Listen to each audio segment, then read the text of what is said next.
I've been to the allotment this morning and I'm now at home, and I have picked my big bucket of gherkins, which I'm going to show you now. There we go.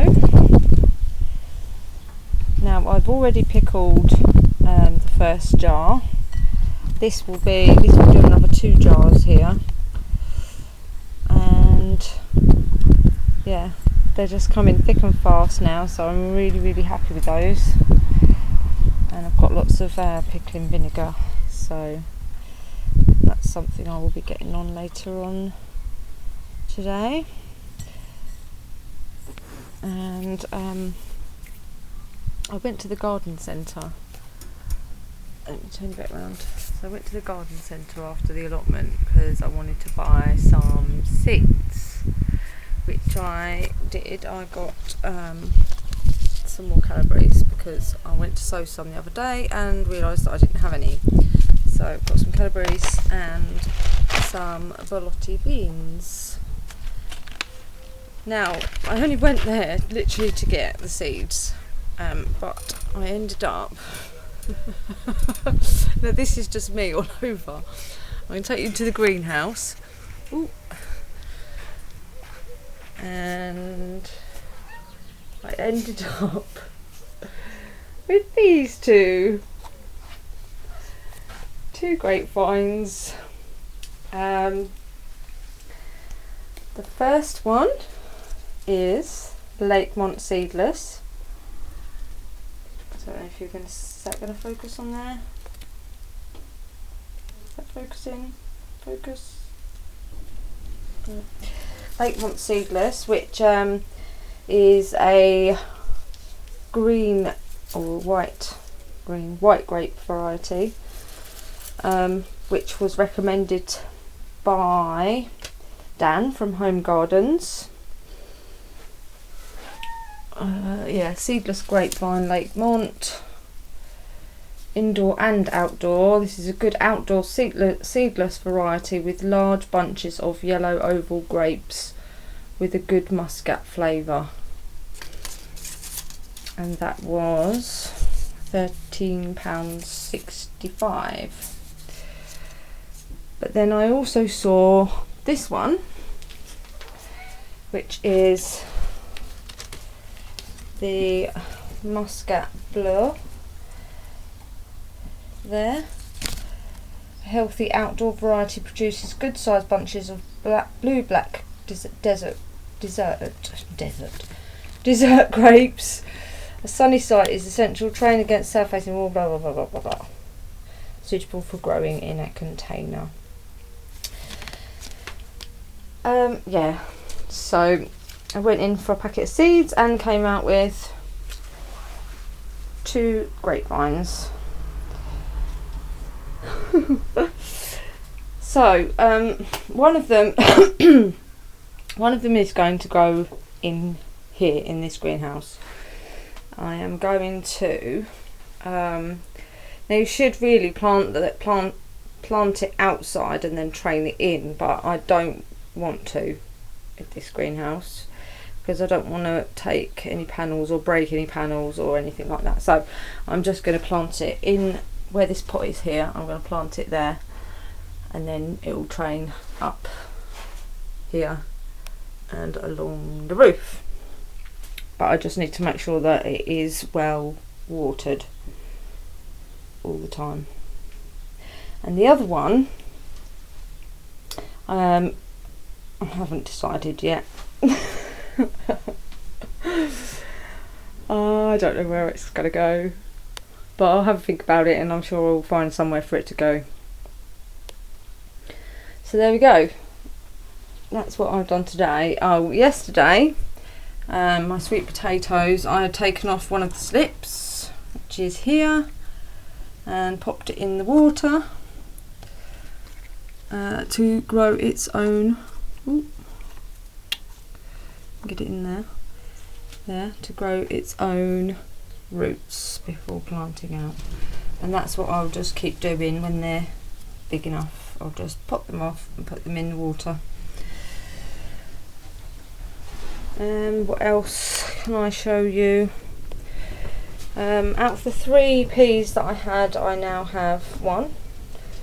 So that is definitely not my thing, to rain peas.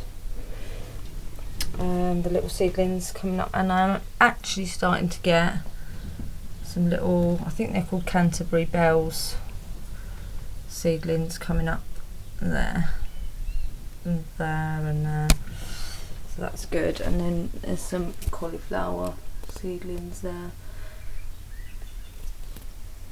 I've been tidying the gardens at home, so I'm having a bit of a move around. I just got some of this cheap little edging fence from B&M's. It was reduced,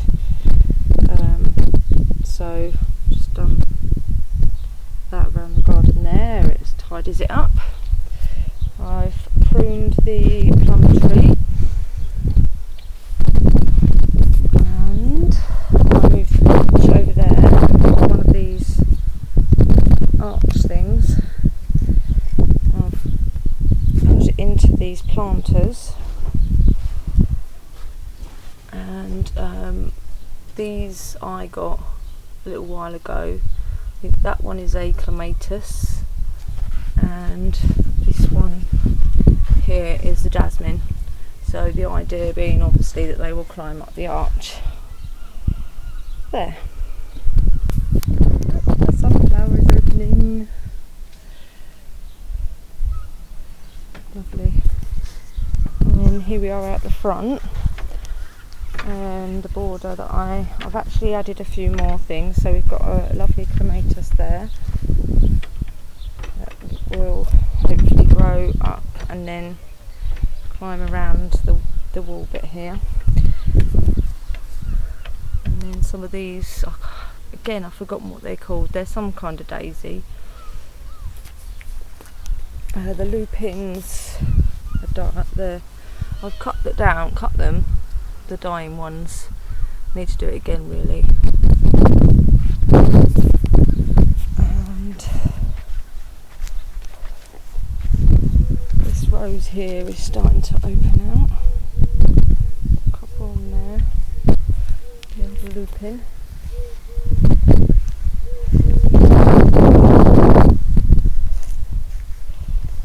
Hollyhocks is looking beautiful. And then I got for this schizophragma, it's actually a vine, so I got an obelisk for that. And then I took out this vinyl, I think it was a French lavender or something, I don't know what it is, but it's one of those, and I took it out because it was pretty much dead. So that's come out of there, and I put in an astabil there. And then we go over this side, I have dug another border. This was all grass. If you look in the previous garden video, this was all grass, and I wanted a border, so I dug out the border. Got some antivenom. That's hollyhock back there. This is Hebe, called Heartbreaker. It's really pretty. There is somebody's rubbish crisp packet in my border. What's that, fuchsia there. Some more of these daisies, more antirrhinums, the pink ones. That's a white lavender. More daisies, another grass there, that's really nice. Antirrhinums again, some white fuchsia there. That's really pretty. And this beautiful rose, which smells absolutely divine. It's called Burgundy Ice.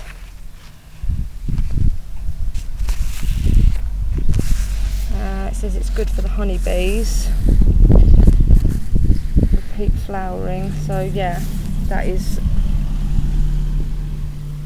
Really, really beautiful, sweet smell, and the striking purple is absolutely gorgeous, and there's tons of buds still coming on there. So yeah, so rather than cutting down on the amount of work that I need to do, I've actually added to it. And then look at this beautiful rose. Hang on, look at that. Isn't that just perfect? The peachy colour. Although this has actually got black spot. This rose. Right, so then we go over to the island, which, if you remember, had those big woody lavenders in. I said I needed to cut back because they were woody. And, well, I took them out and replaced them with hydrangea. So we've got this nice purpley blue one there, and a pretty one here, and then some more daisies, white ones and yellow ones, and so I'll put some more lavender at the back here, which is this is a different variety to what I had before, and it's a really lovely sweeter. It's a sweeter lavender smell. Pinata. Is that what it's called? Yeah, Pinata, and it's gorgeous. Yeah, it's really sweet. So there we go. I've been quite a busy bee. I think that island looks much better without those woody lavenders. The hydrangeas are just beautiful.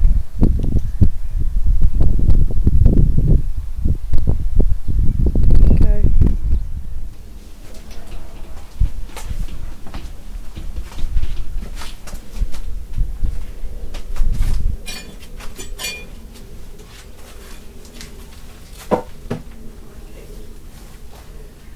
Hello. So we're in the greenhouse on the plot, and this tomato here, as you can see, is now reaching the top of the greenhouse. There's 8 trusses on this tomato. They say you should only really do 3 or 4. So what I'm going to do is now nip the top, the growing tip off there. Hope you can see me. I think 8 trusses is far too many, really. Don't want any more. Oh, actually there is another little truss beginning on that one. So I don't really know how well these further up ones are going to do, but I think that's plenty big enough. And if I can get behind the camera without treading on anything. Did you even see that?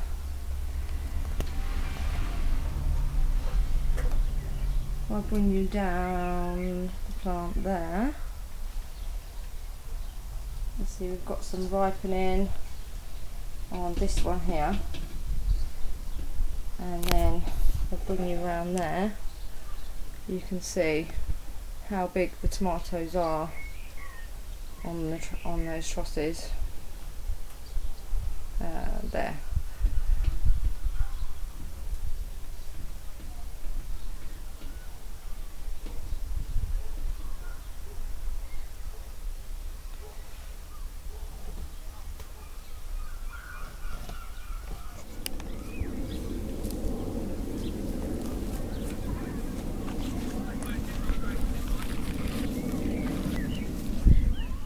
Just found I've got white rot on these they're called snowball onions. Absolutely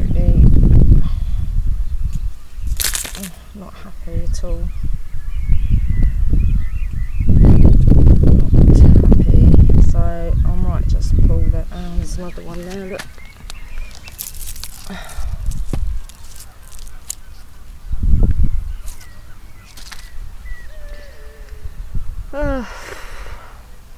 Disaster. I might just pull these.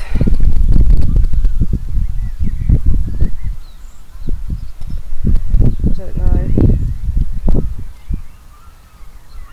We'll see. I'll think about it.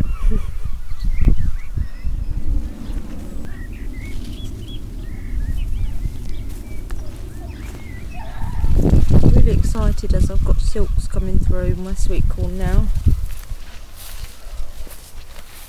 A couple more there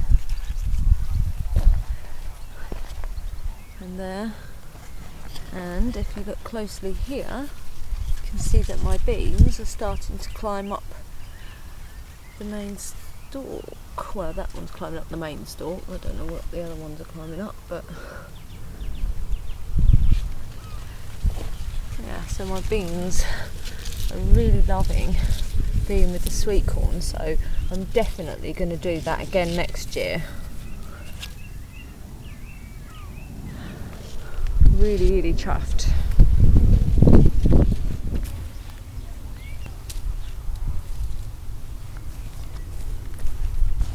As you can see here, my beans are starting to turn yellow now.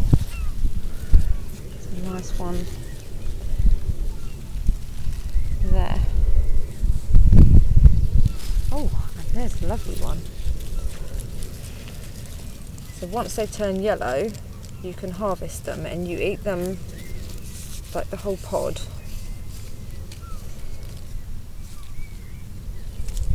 I'm really happy with those, and these are producing lots and lots of beans, each plant. Get you in there. You can see all those beans there in one plant. So I'm going to have loads by the looks of it.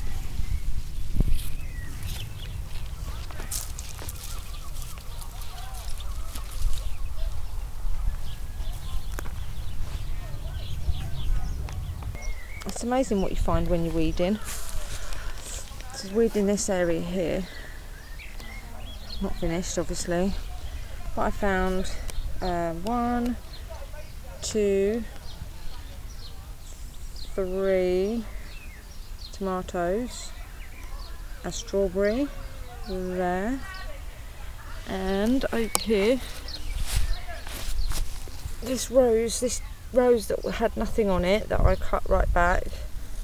Let's see, has something trying to grow. It's here. It was covered in weeds, so hopefully now it will grow. Lovely harvest today, and some fresh eggs from my plot neighbour. So I've basically decided to pull up all the onions and the shallots and who they are. Just didn't want to risk it. I asked some advice from somebody on the plot, on the allotment, and they said probably best to pull them all up. So these are the ones that have white rot, and there's only 1, 2, 3, 4, 5. Ugh, yuck. And the rest are now drying in the greenhouse. These are the snowball. They're not, you know, they're not that big, but then they're not meant to be, really. These are quite small ones, I think. In fact, the shallots are bigger than the onions. These little ones here, like the really small ones, I'll pickle them. And then the small, and same with the small shallots, I'll pickle them as well. there we go. That's all for today, and I will catch you on the next video. Bye for now.